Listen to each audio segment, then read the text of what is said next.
Olunaku olw'eggulo twakulaza emboozi y'omusajja agambibwa okuba omubbi eyayingidde mu nnyumba y'omutuuze omwenda ejje Kibutika ku ssaawa nga 4 ez'okumakya ng'akanda ab'omunju ssente.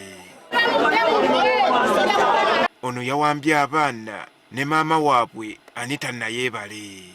Kati mu kusaba ssente omukazi yamutegeezezza ng'omusajja bw'agenda okuzisindika ye n'amwebbako kwe kusigaza abaana be yeggalidde nabo mu nnyumba.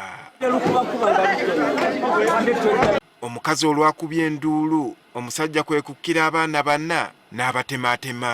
Sasa omwana asoose n'amutema mukono baba atumulaba nga tuli ku luggi bwe tutyo nga tutunula.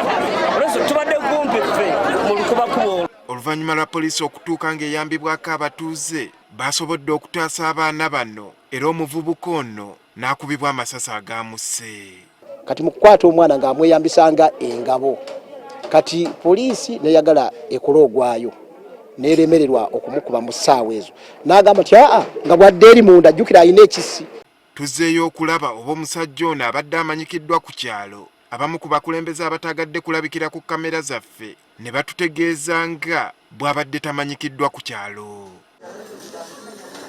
Poliisi naye tutegeezezza nga kaweefube waayo bw'akyagudde obutaka ku bikwata ku mugenzi. Omubbi tetunaba okufuna amanya ge kubanga tabadde n'ebiwandiiko paka kati tewali yagenzeko ku gwanika ku mochare ogezako okutuyamba.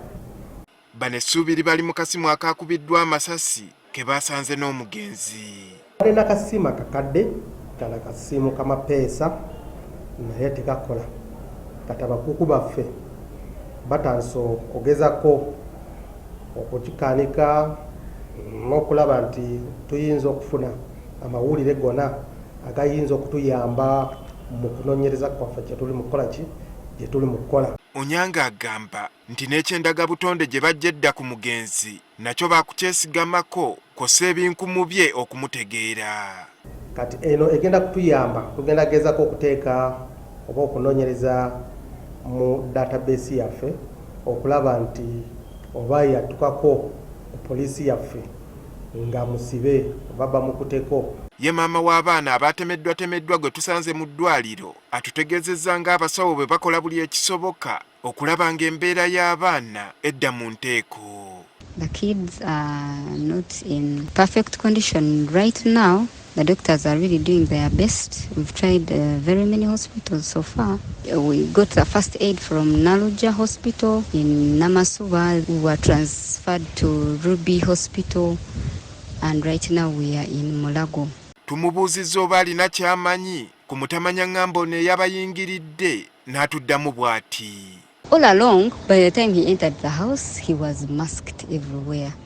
We couldn't recognize his face until the kids were cut, until the battle started. He stayed inside the house for a long time until something bad, I think, happened, and they had to unmask his face. That is when we had to check his face, but I've never seen him anywhere. Tukitegeddeko nti taata w'abaana bano tabaddeewo ng'abadde bweru gye yali yagenda okunoonya ekikumi ng'era olwawulidde ebyatuusiddwa ku baana be kwe kuzambalira ku mugongo ng'enswa ajja ataasa ezzadde lye. Andrew Kaggwa, Agafeeyo, Spark TV.